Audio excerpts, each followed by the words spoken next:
Eh bien, nous allons reprendre le cours de cet après-midi et nous sommes très heureux d'accueillir aujourd'hui pour cette année comme grand témoin Yves Trégaro, qui est chef d'unité produits animaux, pêche et aquaculture à France Agrimaire. Quelques mots sur Yves Trégaro, qui est diplômé agronome, ingénieur agronome de ex-INAPG, aujourd'hui AgroParisTech, et titulaire d'un doctorat qui portait sur les enjeux et stratégies de la filière porcine française dans un contexte de mondialisation des échanges. Autant dire que il a commencé à avoir un intérêt pour les filières, notamment de l'Ouest animal, depuis assez longtemps.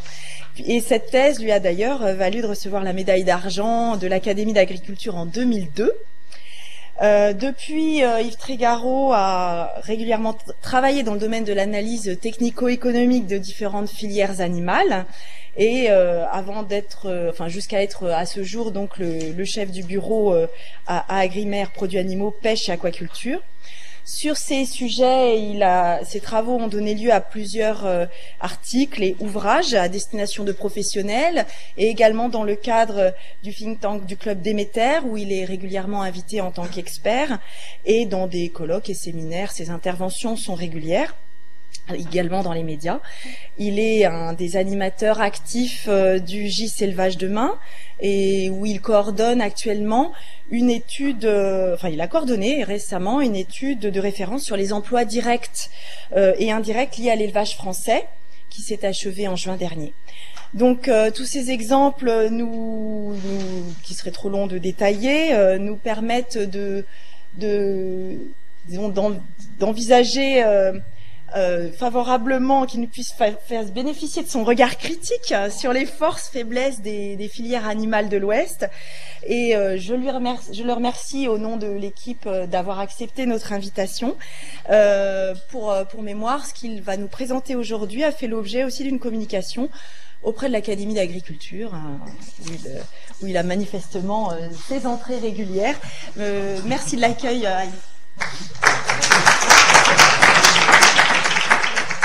Merci beaucoup.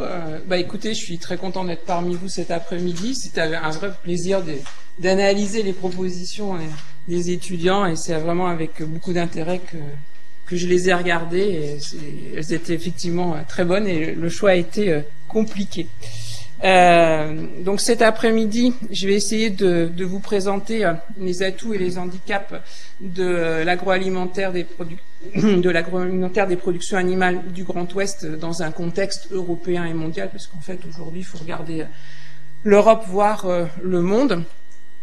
Et donc je vous propose 3 points essentiels avant de conclure. Alors d'abord, pour moi, il y a 3 événements majeurs qui sont intervenus dans le contexte des IAA européennes, et ça a construit une nouvelle donne. Ça s'est situé au milieu des années 90.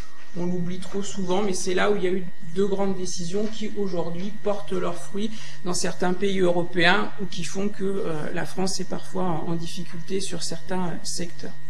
Deuxième élément qui est pour moi extrêmement important, c'est le fait que le commerce européen et le commerce mondial a fortement évolué, et je vais essayer de vous expliquer ça en vous montrant qu'aujourd'hui on n'est plus du tout sur des gros produits bruts, mais on est plutôt parti sur des produits ingrédients, sur des composants, et que finalement il y a 2 industries, une industrie d'abord de désassemblage et ensuite une industrie d'assemblage, dans laquelle un certain nombre d'acteurs économiques, y compris de l'Ouest, sont très très bons. Alors ils sont plutôt discrets, ceux-là, et donc il y a des ressorts dans l'Ouest en matière de construction d'industrie moderne et dynamique.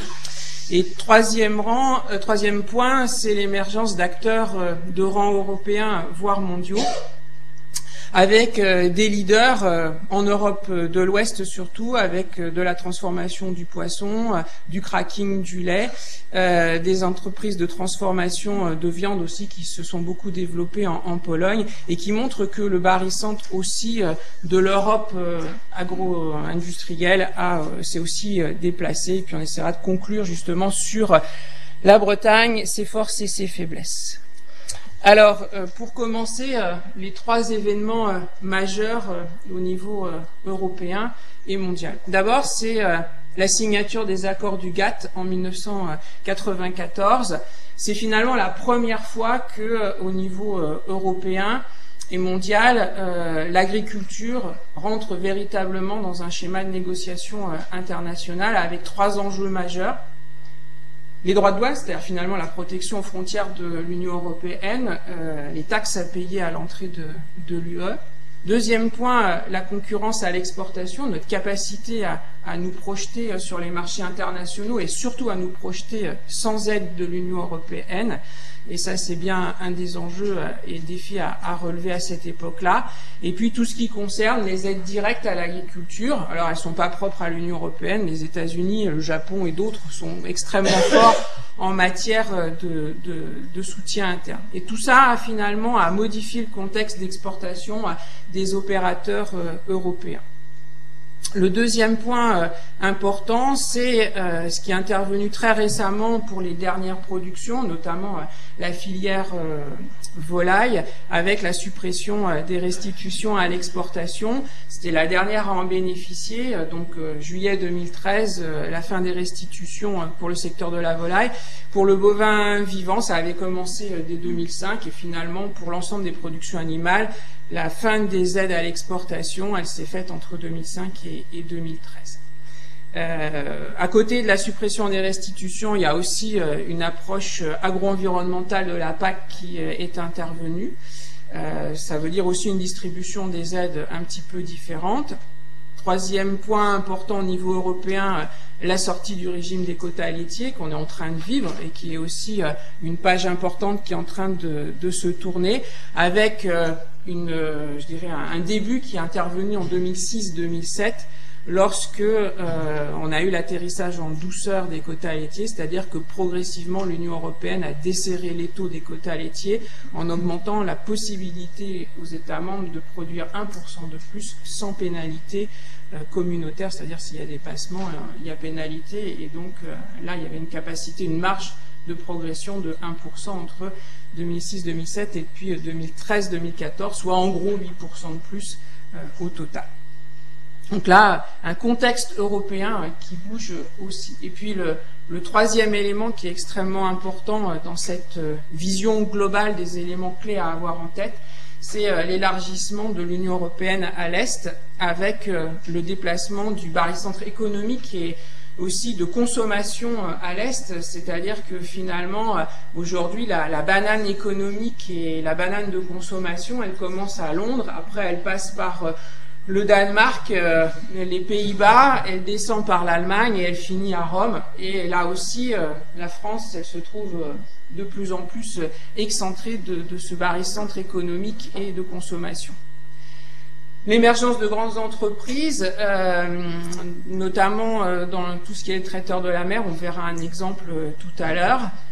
Ça aussi, c'est quelque chose qui a bougé. Les entreprises françaises, elles sont plus toutes à la taille européenne et pourtant le marché aujourd'hui est quand même pour les grandes entreprises de dimension européenne voire mondiale. Et puis enfin, la modification des synergies entre les bassins de production, c'est que finalement aujourd'hui, on peut plus envisager l'Ouest comme un élément unique, et puis je sais pas, par exemple la Bavière comme un autre élément pris indépendamment. Il y a vraiment des relations économiques extrêmement fortes d'une zone à l'autre. Par exemple sur la filière porcine, on reviendra tout à l'heure dessus, mais le Danemark, les Pays-Bas, le nord de l'Allemagne, et même aujourd'hui je vais ajouter la Pologne, parce qu'il faut ajouter la Pologne, même si c'est pas encore complètement fait en termes de dynamique économique, elle est quand même là. C'est un ensemble très très uniforme. Et puis le poisson, finalement, c'est un enjeu entre la Norvège et la Pologne, et quelque part la France aussi. Donc il y a une internationalisation, une européanisation des entreprises qui s'effectuent aujourd'hui. Donc voilà 3 éléments majeurs du contexte.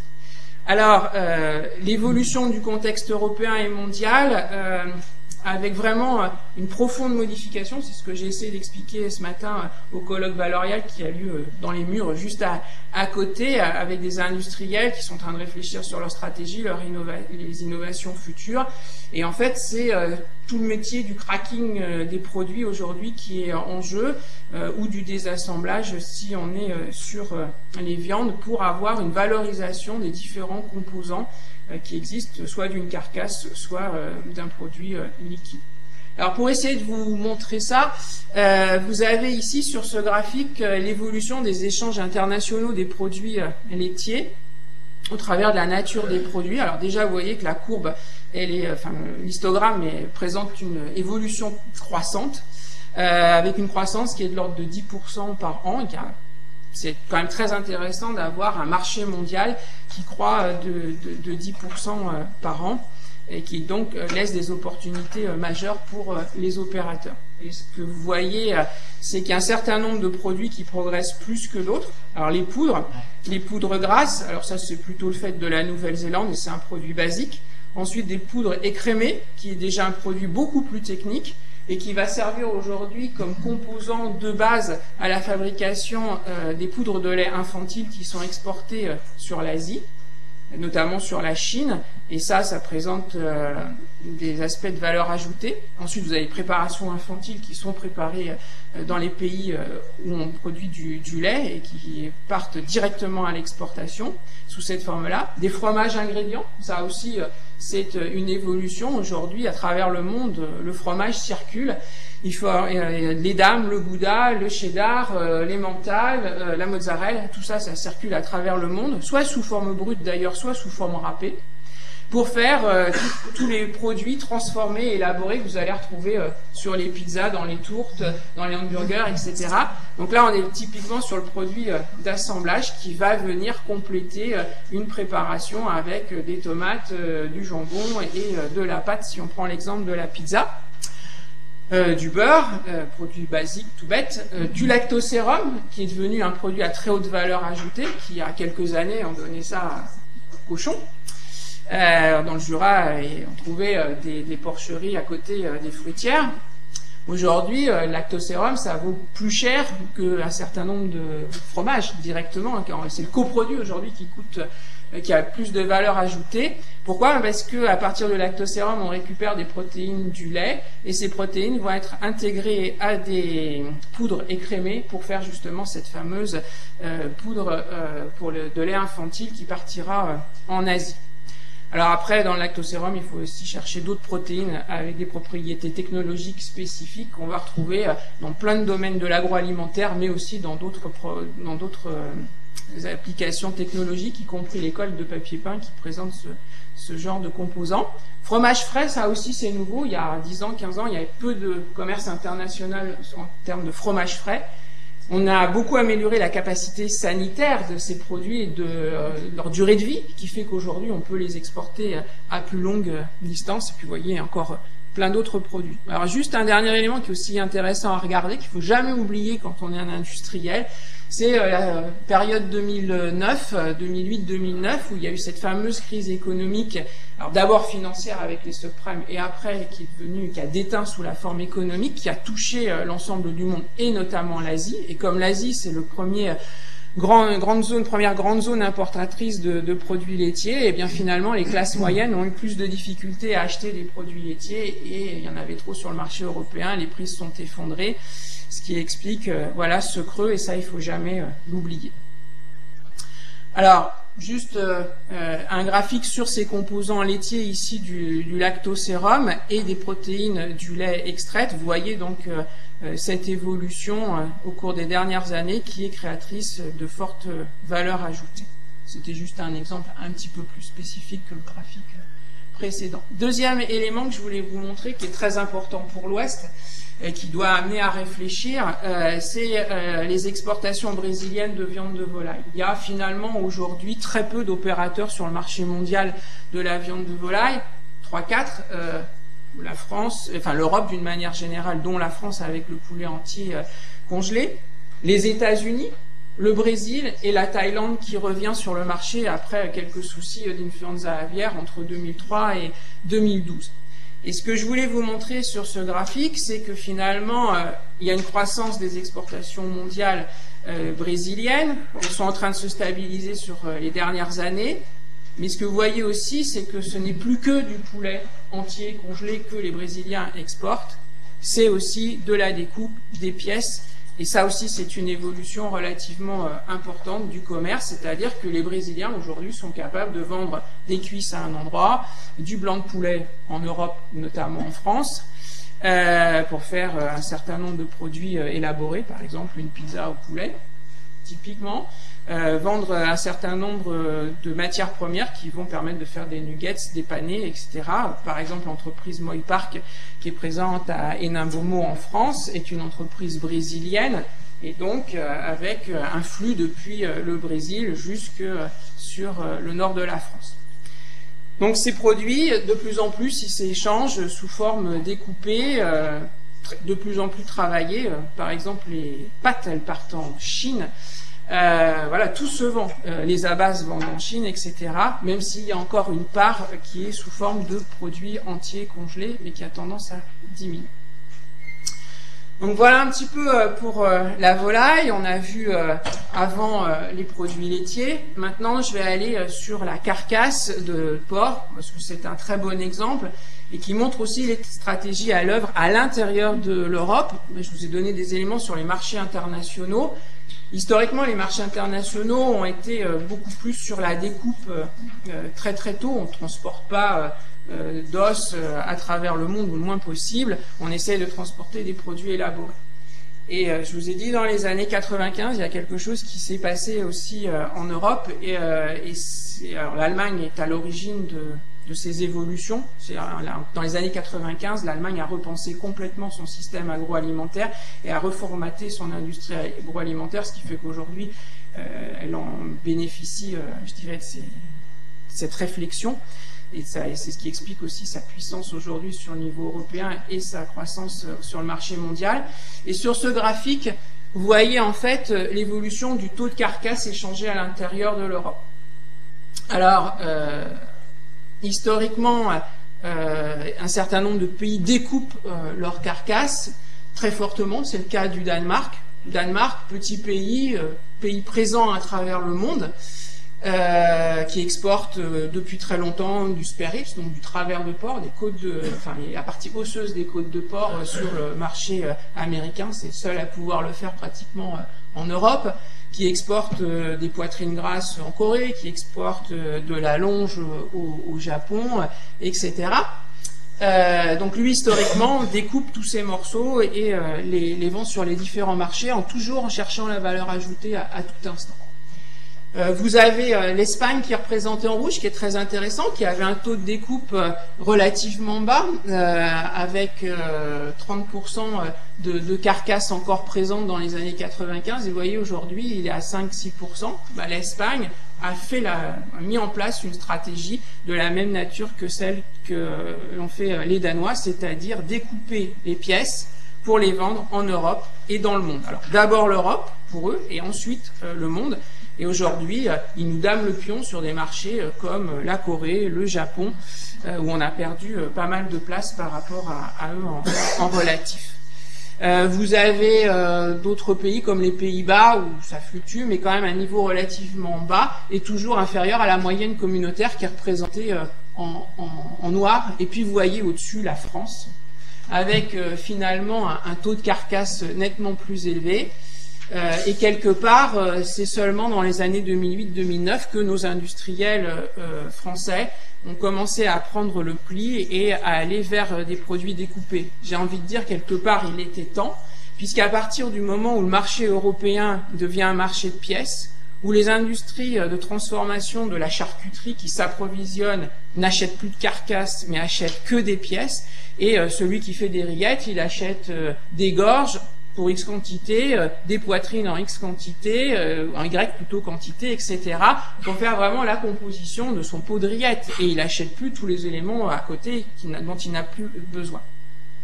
Ça, c'est le premier point. Et puis de l'autre côté, la GMS, Elle se décharge de plus en plus vis-à-vis de l'industriel pour préparer les matières premières, même les mettre en barquette. C'est la fameuse UVC, la petite barquette blanche qu'on voit dans les supermarchés. Unité vente consommateur industriel. Et là, c'est pareil. Globalement, ils achètent des côtes de porc, des rôtis de porc, un petit peu de rouelle de jambon, et ça s'arrête là. Et donc tous les autres morceaux, ils restent il faut les vendre et les industriels doivent les vendre. Mais à partir du moment où vous restez sur un schéma carcasse, vous êtes plus en très bonne position pour pouvoir approvisionner la GMS et plus non plus en très bonne position pour approvisionner l'industrie de transformation. Donc il était temps, parce qu'autrement on est en train de se faire sortir du marché et rester avec nos carcasses, et le monde continue à tourner. Et un Espagnol me disait, un industriel espagnol me disait, mais vous savez, la France, moi je regarde même plus, c'est plus un pays sur lequel je regarde les évolutions, je regarde plutôt ce qui se passe au Danemark, en Allemagne, c'est là où je réfléchis sur le cœur de marché. Donc, deuxième élément qui est un petit peu dans la même veine, c'est à travers les viandes désossées. Vous voyez le taux de viande désossée dans les échanges intracommunautaires. Alors en bleu toujours la France, plutôt à un niveau très très bas. Vous allez voir l'Allemagne qui progresse énormément. Et donc l'Allemagne s'est positionnée sur la commercialisation de pièces désossées, prête à l'utilisation par les industriels ou par les GMS. Vous avez le Danemark qui fond, je dirais, en termes de part qui part de 45% et qui arrive à 20%. Alors en fait, on pourrait dire c'est l'échec du Danemark. Alors oui et non, parce qu'en fait, il y a une explication derrière. Je vous ai dit tout à l'heure, les Danois sont quand même les grands leaders de l'exportation sur le marché mondial. Donc ils sont plutôt sur des viandes désossées. Oui, mais les Danois ont travaillé avec les Allemands depuis quelques années. Le Danemark produit et abat ses porcs, mais ils ne sont plus découpés au Danemark pour des raisons de coût de main-d'œuvre, et sont découpés en Allemagne dans des outils détenus par des par des Danois, avec une main-d'œuvre qui est en partie issue des pays de l'Est. C'est le fameux problème de la main-d'œuvre pas chère de l'Est. Voilà. Mais aujourd'hui, il faut voir aussi que du coup, l'Allemagne est en train de s'automatiser. Elle a bénéficié de cette fenêtre, je dirais, de main-d'œuvre pas chère pour faire du cash flow et investir en automatisation. Et donc l'Allemagne est en train de devenir un des pays les plus automatisés en matière de découpe. Donc peu importe, j'ai envie de dire, si dans 5 ans, dans 10 ans, la main-d'œuvre des pays de l'Est disparaît, c'est pas très grave. L'industrie allemande est en ordre de marche pour produire des pièces découpées avec des outils en matière d'automates qui sont extrêmement performants. Et puis vous avez l'Espagne, qui était un pays en 95, qui n'était pas un des grands pays en matière d'exportation, de découpe, etc., et qui a compris que le marché européen était en train de se faire au travers de la découpe, de la vente de pièces, et a progressé tranquillement, et notamment nous exporte aujourd'hui des jambons bruts. Alors on appelle ça même des jambons sidés. Alors je vais pas pouvoir vous les dire dans l'ordre et peut-être en oublier quelques-uns, mais derrière c'est désossé, démonté, découenné, dénervé. Il m'en manque, mais voilà, c'est le jambon qui est complètement... oui, il reste les muscles, et d'ailleurs c'est ce qui explique pourquoi finalement, quand vous achetez du jambon en GMS, quand on fait un sondage au niveau... en prélevant des morceaux dans la tranche, il y a 3 génétiques, il y a trois génomes dedans. Oui, puisqu'en fait, comme ce sont des muscles qui sont complètement démontés, qui arrivent en France et qu'il n'y a plus qu'à les mettre dans une poche en plastique pour les faire cuire, ça vient de plusieurs porcs, bien évidemment, et c'est ça l'explication. Donc l'Espagne s'est largement positionnée. C'est pas dégoûtant, c'est l'évolution de l'industrie. Mais je pourrais vous en raconter plus encore sur les viandes séparées mécaniquement, c'est plus dégoûtant que ça.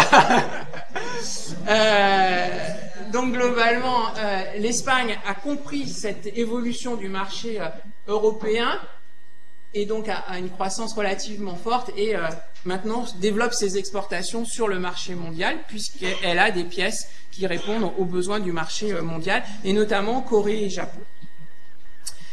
Alors, pour finir cette présentation sur l'évolution de la nature des produits, on va regarder ça d'un autre côté maintenant, c'est sur le poisson, mais par rapport à l'importation. L'Union européenne est importatrice de poissons, on est largement déficitaire et on a besoin de poissons qui viennent de l'autre bout du monde pour certains, le panga, le tilapia, des crustacés aussi sous forme de crevettes qui viennent de partout dans le monde, d'Asie, Madagascar et ailleurs. Bon, donc globalement, vous voyez que nos importations sont plutôt croissantes.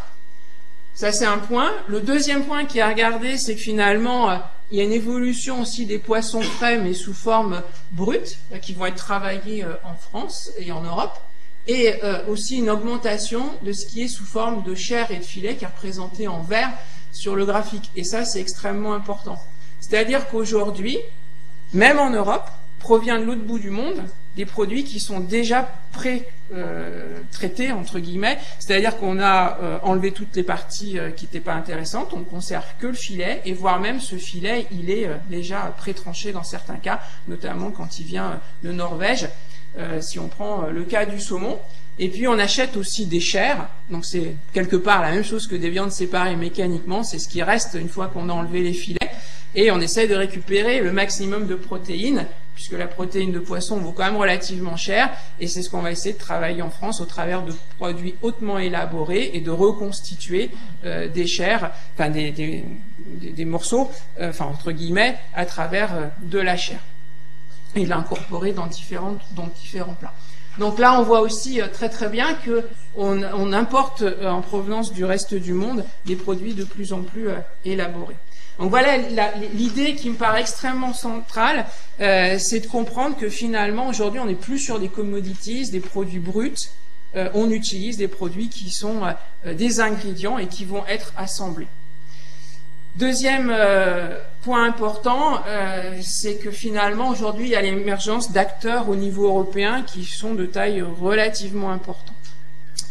Alors ici, vous avez les principaux groupes européens d'abattage, et vous voyez qu'on est en train de se faire distancer. On est quand même le 3e pays producteur de porc en Europe, et vous voyez que Danish Crown aujourd'hui abat 22 millions de porcs. Le deuxième est un Allemand, Tönnies Fleisch, une entreprise privée, 15-17 millions de porcs. Vion, qui est un Néerlandais, avec plusieurs zones d'abattage en dehors des Pays-Bas, en Allemagne par exemple, avec 17 millions de porcs. Weissfleisch, une entreprise allemande.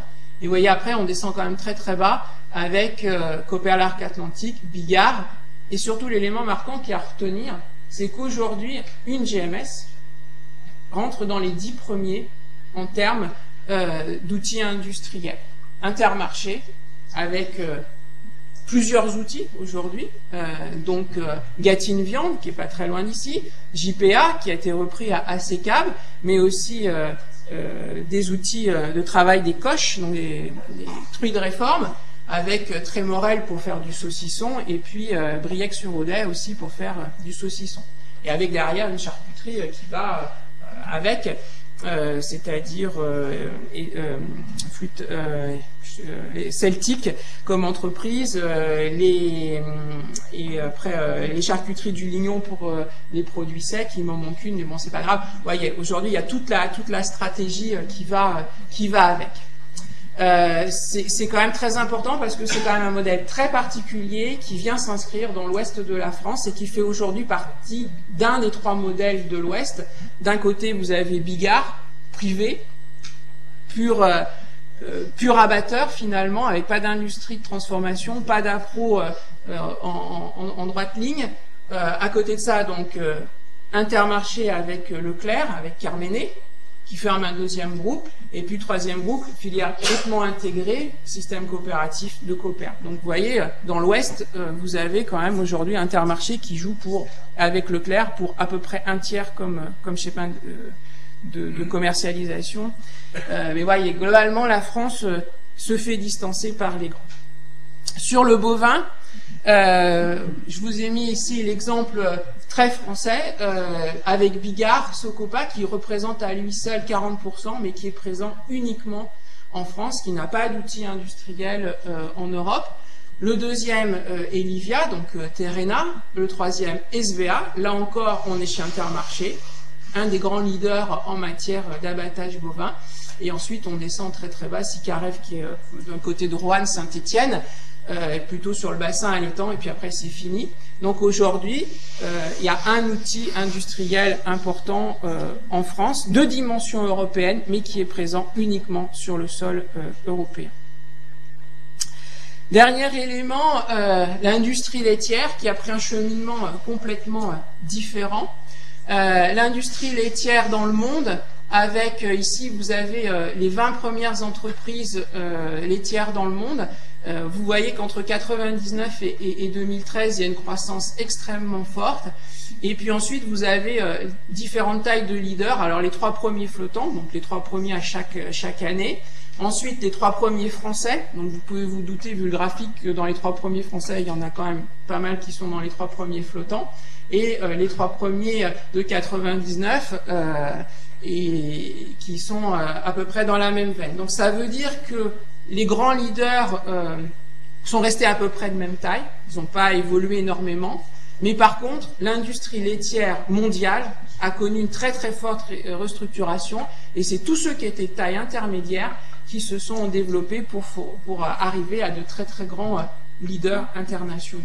Donc la filière laitière a extrêmement bougé au cours des 10 dernières années, avec la naissance de géants dans le secteur laitier. Et pour le coup, l'Europe, la France, a joué une place considérable, notamment avec Lactalis, Bongrain, Bell, Sodial maintenant. Voilà, alors maintenant c'est plus Bongrain, c'est Savencia. Mais voilà, ça vous donne ici une marque de l'évolution des grandes entreprises. Alors, plus sur le marché européen, c'est ça aussi qu'il faut regarder, c'est que à côté de nous, on a quand même quelques grands leaders qui se sont fortement développés. Alors vous avez Arla Food, donc danois, 95% de la collecte au Danemark, mais aussi de la collecte maintenant au Royaume-Uni, en Suède, aux Pays-Bas. Je crois même en Allemagne maintenant, voilà, avec 12,5 milliards de litres collectés par an.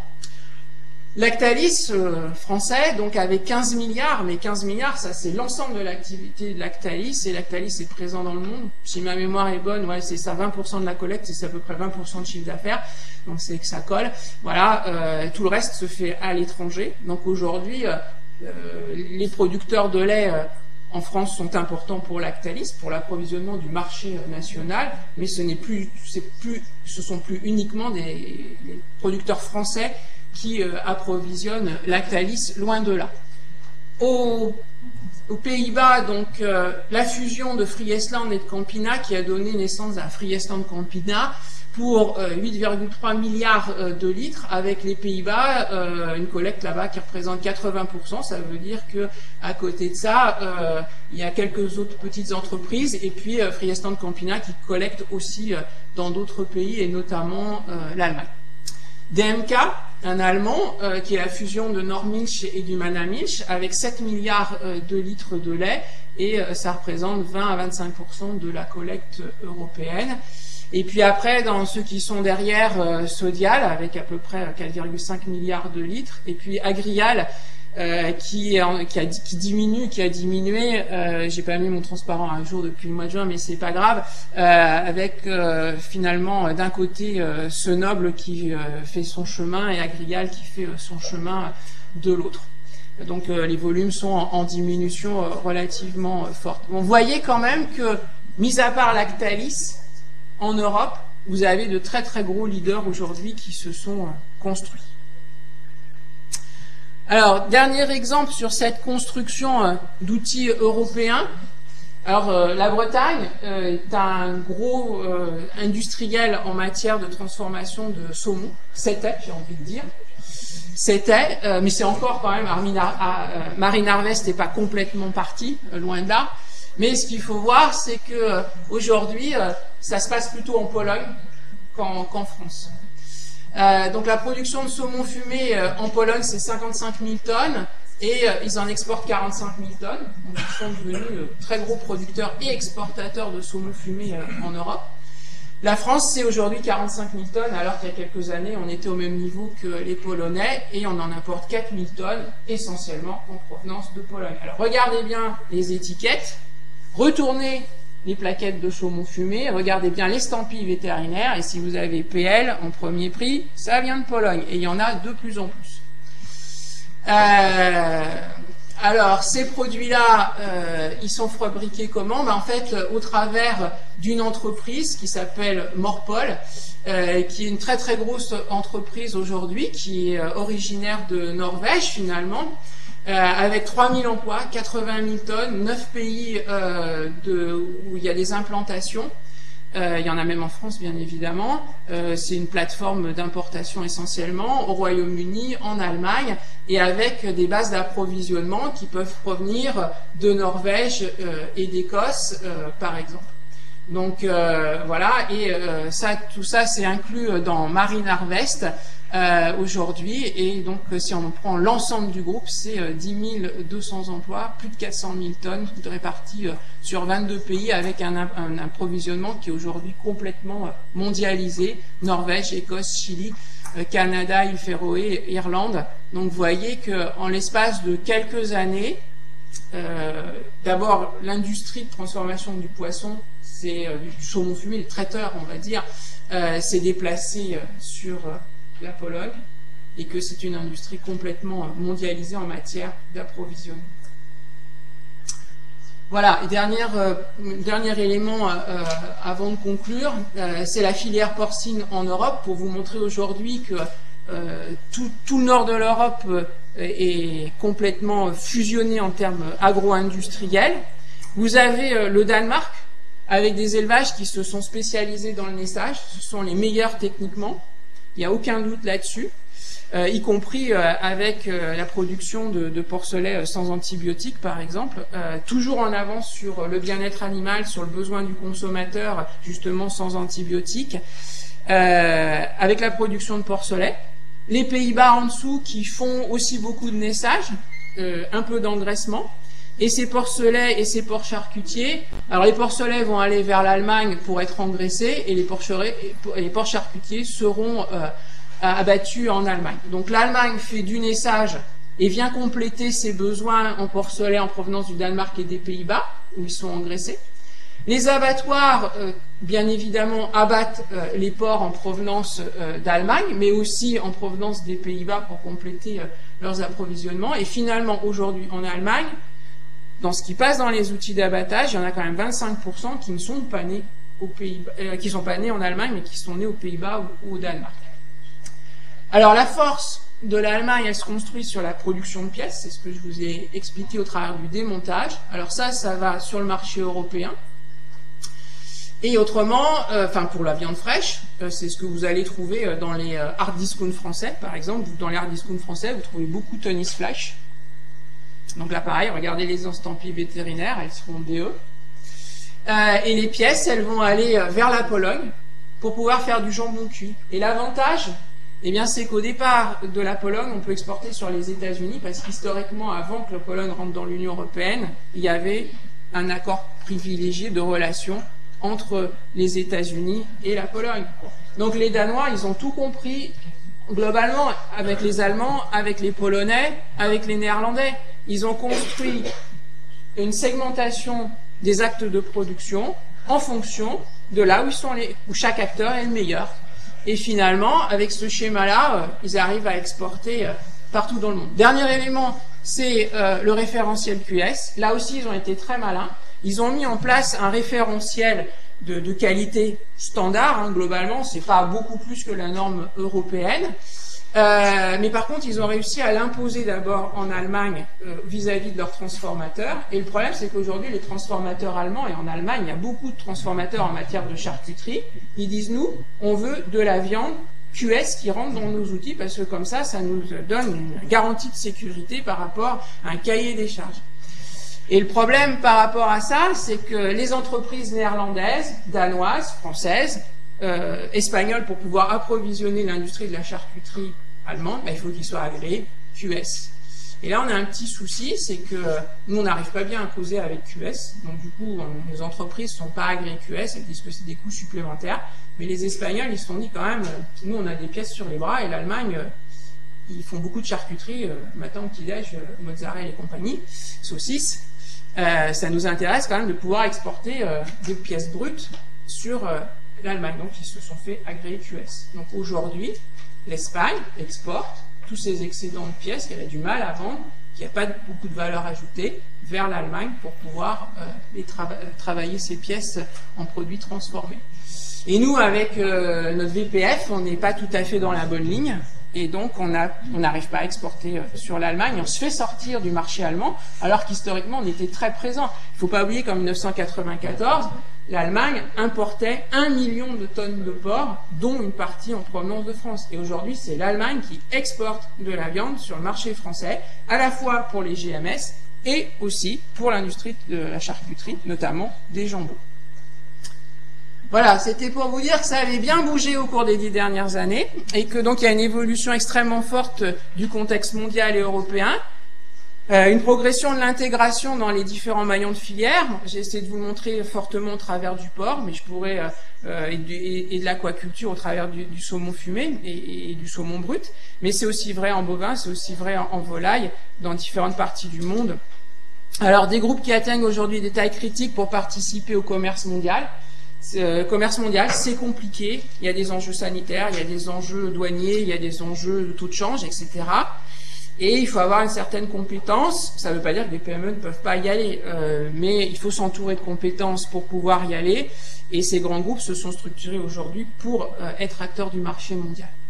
Alors, et dernier élément qui est extrêmement important, c'est que finalement, ce qu'on appelle les grands global players qui existent à travers le monde, Cargill, JBS, Marfrig, Smithfield Food, qui est aujourd'hui maintenant détenu par un Chinois, qui est une société américaine à l'origine, finalement se revendent entre eux. Ils sont pourtant déjà très gros.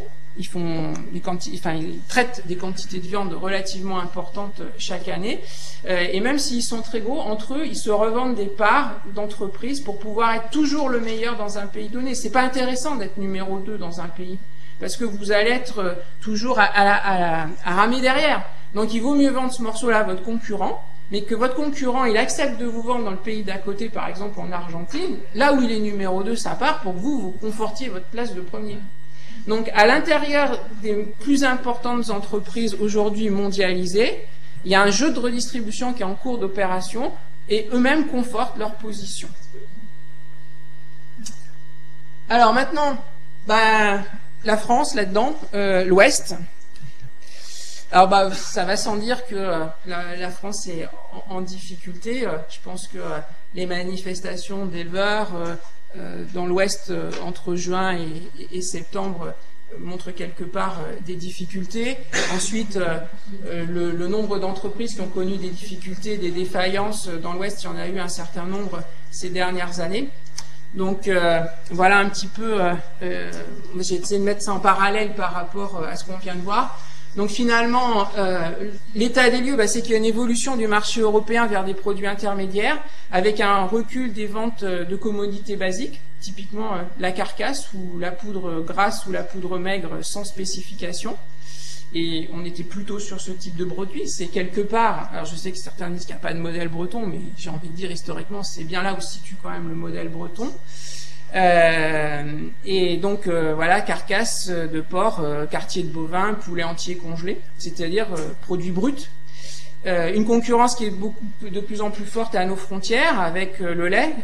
Donc l'Allemagne, je vous l'ai montré au travers par exemple de DMK, Pays-Bas et puis Danemark aussi qui sont derrière. Le porc avec l'Allemagne et l'Espagne. La volaille avec 3 pays.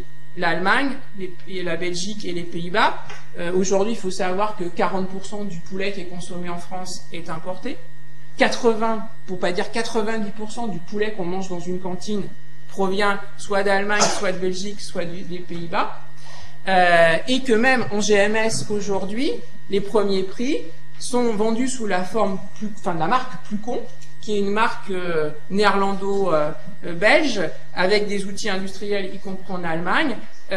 Et ça, c'est des produits hyper standardisés que l'industrie que les GMS achètent en premier prix pour mettre dans les hypermarchés. Et toutes elles y sont passées. Donc c'est pareil, là aussi, quand vous achetez un poulet premier prix, regardez les estampilles vétérinaires, vous avez une chance de voir un B, un DE ou un NL. Et puis la conserverie de poissons. Et là aussi, alors là c'est un peu plus compliqué parce que finalement on a quand même un problème d'approvisionnement du poisson en France et donc on est obligé de faire appel à du produit pêché à l'extérieur. Mais les filières extérieures se sont aussi structurées et aujourd'hui il y a une industrie du poisson et de la conserve de poisson au Portugal, au Maroc et en Côte d'Ivoire. Et finalement les boîtes de conserve elles arrivent nues en France et il n'y a plus qu'à mettre le logo de l'entreprise qui commercialise ou de la MDD dessus. Alors l'origine est bien sûr préservée, mais globalement il y a beaucoup de produits qui viennent d'importation aujourd'hui et traiteurs de la mer au travers du saumon fumé en Pologne. Donc voilà un peu le constat. Alors maintenant, les forces et les faiblesses. Alors dans les forces, on a quand même un tissu de production qui est quand même très très dense, avec du porc, du bovin, de la volaille, du lait, une pêche côtière qui présente des avantages notamment sur tout ce qui est produits frais, plus une pêche hauturière. Donc il y a quand même un socle de matières premières qui est extrêmement fort. On a un savoir-faire technologique. Ici, on est bien placé pour le savoir. Sur le lait, on est quand même une équipe parmi les meilleurs chercheurs en matière de technologie laitière. Un réseau d'équipementiers aussi qu'il ne faut pas négliger en matière de technologie laitière qui est très bon. Sur les autres produits, c'est un peu plus difficile. Les Allemands, les Danois, les Néerlandais en matière d'automates pour les abattoirs sont quand même très très bons. Tous les Scandinaves, d'une manière générale.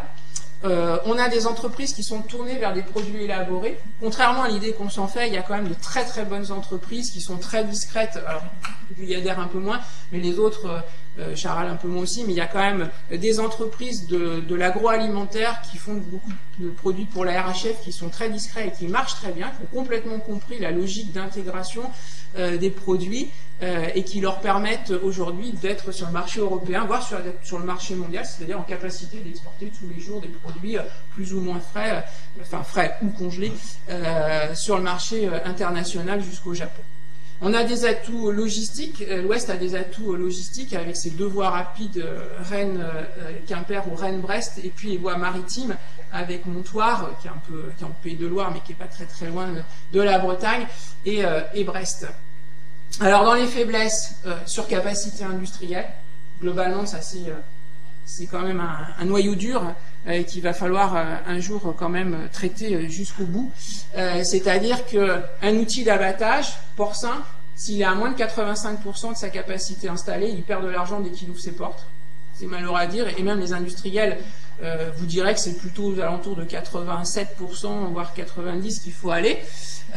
Donc là-dessus, il y a vraiment du travail à faire. Et c'est nécessaire, et tous les pays européens l'ont fait. Au Danemark, ils ont fermé une quantité impressionnante d'abattoirs. Aux Pays-Bas, ils ont fait pareil. En Espagne, ils ont fait de même. Et en Allemagne, Tony Flesch ne pose pas de questions. Quand il y a un abattoir à fermer, ils ferment et ils en reconstruisent si nécessaire des tout neufs. Ensuite, il y a une fibre internationale et exportatrice à développer. Tous ces grands pays qui ont réussi sont tous tournés vers le monde. D'abord les Danois, les Néerlandais, notamment sur les produits laitiers, mais l'Allemagne se structure extrêmement rapidement et fortement avec une force de vente à l'exportation qui est extrêmement puissante, et l'Espagne, qui était pratiquement pas exportateur il y a 5 à 10 ans, aujourd'hui a complètement structuré sa capacité à se projeter jusqu'en Asie. Des cohésions verticales entre producteurs et entreprises à développer, notamment dans le contexte de volatilité des prix, la fracture entre l'amont et l'aval. Il n'y a pas 36 solutions. Le commerce, ça passe par la vente, et le client, c'est lui qui décide. Si aujourd'hui vous voulez acheter des iPhone 6, s'il y en a un qui vous dit « Ah, j'ai racheté une licence d'iPhone 5 ou d'iPhone 4 », s'il n'y a pas de marché en face, il restera avec sa iPhone 4, même s'il a racheté une licence à bas prix. Là, c'est pareil. Si les Chinois vous disent « Moi, je veux une poudre de lait qui a telle et telle caractéristique » ou je veux, je pense à des opérateurs japonais qui sont très très stricts en matière de découpe de viande, s'il a dit qu'il fallait 10 longes qui fassent 2,5 kg chacune et qu'il n'y ait pas plus de tant de grammes dessus, si dans la caisse il y en a une qui va pas, ça va pas durer longtemps. Sachant qu'à côté il y a des Danois, des Espagnols, des Allemands qui savent faire aussi bien, ça va pas durer longtemps. Et donc du coup, il faut raisonner tout ça comme ça, mais il faut remonter jusqu'au début de la chaîne, c'est-à-dire qu'aujourd'hui, un producteur de porc ou un producteur de volaille, il dit pas je produis ce que j'ai envie de produire et puis à l'abattoir de se démerder avec la carcasse. Non, c'est l'abattoir qui dit moi j'ai trouvé un marché et finalement aujourd'hui j'ai besoin de porc comme ci comme ça, j'ai besoin de volaille qui ont telle et telle caractéristique et je vous mets telle et telle production. Et c'est pour ça aussi que les filières danoises marchent très bien parce qu'elles sont sur des schémas, même si c'est des schémas coopératifs, donc c'est pas la forme d'organisation qui est systématiquement en cause. Au Danemark, ça marche très très bien dans un système coopératif. En Espagne, c'est sur un système d'intégration, mais ça fonctionne très très bien aussi. Donc voilà. C'est possible, il faut travailler là-dessus, mais surtout ce qu'il faut avoir pris conscience, c'est que c'est le client qui est le roi et que c'est l'industriel final qui va vendre le produit et qui sait très bien ce qu'il est en capacité de vendre. Cohérence horizontale aussi, c'est un peu ce que je vous ai expliqué au travers de la filière porcine et d'Intermarché et de Leclerc d'un côté, Bigard et puis ensuite Copperle. Aujourd'hui, il faut que l'ensemble de ces entreprises, elles travaillent en cohérence pour pouvoir attaquer des marchés qui sont de plus en plus importants. Historiquement, les maisons de commerce au Japon, il y en avait tout un paquet. Au Japon, il y a eu des crises économiques importantes. Les maisons de commerce, elles ont fusionné et aujourd'hui, elles achètent des gros volumes. Quand la France pouvait faire 1 ou 2 containers, parce qu'en face il y avait des petites maisons de commerce, ça allait très bien. Aujourd'hui il n'y a plus de petites maisons de commerce, il y a que des grosses, et les grosses elles disent moi je veux des containers entiers, je veux des navires entiers, ou je veux des séries de navires entiers. Donc pour ça il faut avoir la structure à la base qui soit suffisante, et pour le coup les grandes entreprises européennes s'y sont attelées, soit au travers de fusion-acquisition, soit au travers de réseaux de compétences. Par exemple les Espagnols, ils sont encore petits, on l'a vu sur le graphique sur le porc. Quand ils ont un gros contrat, ils se mettent à 3, c'est réglé en une journée, et la semaine d'après, ça y est, on commence à produire et à abattre et à transformer pour l'industriel destinataire à l'autre bout du monde. Donc là, eux ont acquis une capacité à ne pas perdre les contrats et à les servir. Alors dans le système des poissons, c'est exactement la même chose. Aujourd'hui, il y a beaucoup de criées dans l'Ouest.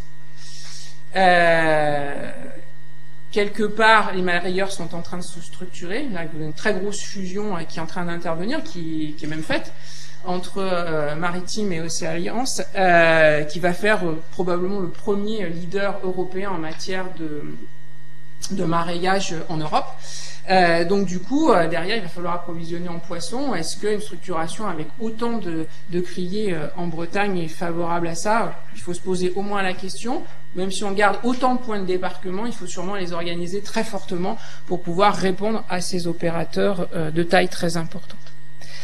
Alors, dernier point, finalement aujourd'hui, les commodities, pourquoi pas, mais il faut être très bon.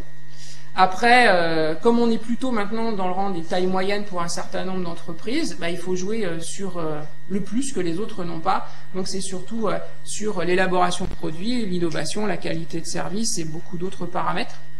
Une concentration d'acteurs à la recherche, une concentration d'acteurs de la recherche fondamentale et appliquée dans l'Ouest qui est très importante justement pour apporter aux industriels des éléments pour pouvoir créer des nouveaux produits à haute valeur fonctionnelle et donc après les passer dans le secteur industriel et les commercialiser. Deuxième point, l'incontournable évolution du désassemblage des carcasses et du cracking du lait, ça c'est inévitable aujourd'hui. L'assemblage de matières premières, et c'est le deuxième travail qu'il faut réaliser, et accepter que tout ne vienne pas de l'Ouest. Ce que je disais tout à l'heure, on était en train de discuter pendant la pause, et je disais, quelque part, on peut très bien imaginer de faire des tartes avec des fruits exotiques. Et dans ce cas-là, tout provient de l'Ouest, presque de l'Ouest, la farine, le beurre, les œufs, mais il faut bien aller chercher les fruits à l'extérieur. Et là, vous êtes en capacité de vendre à l'extérieur. Et c'est ce qu'un certain nombre d'entreprises ont réussi à faire, se dire, on a des capacités, on a des outils, on a des débouchés, mais il faut qu'on aille chercher la matière première complémentaire qui nous manque, et il faut l'accepter, alors ce qui est parfois difficile dans le monde coopératif. Et ça, c'est source d'emploi, c'est sûrement ça ce qui sera source de vitalité de l'industrie agroalimentaire dans l'Ouest. Et c'est déjà le cas, puisqu'un certain nombre d'entreprises se sont orientées dans cette direction et sont créatrices d'emplois. Et alors, pour finir, le marché européen international, c'est une source de valeur ajoutée, et il faut surtout pas l'oublier. Il faut aussi être à la conquête des marchés. Voilà, je vous remercie.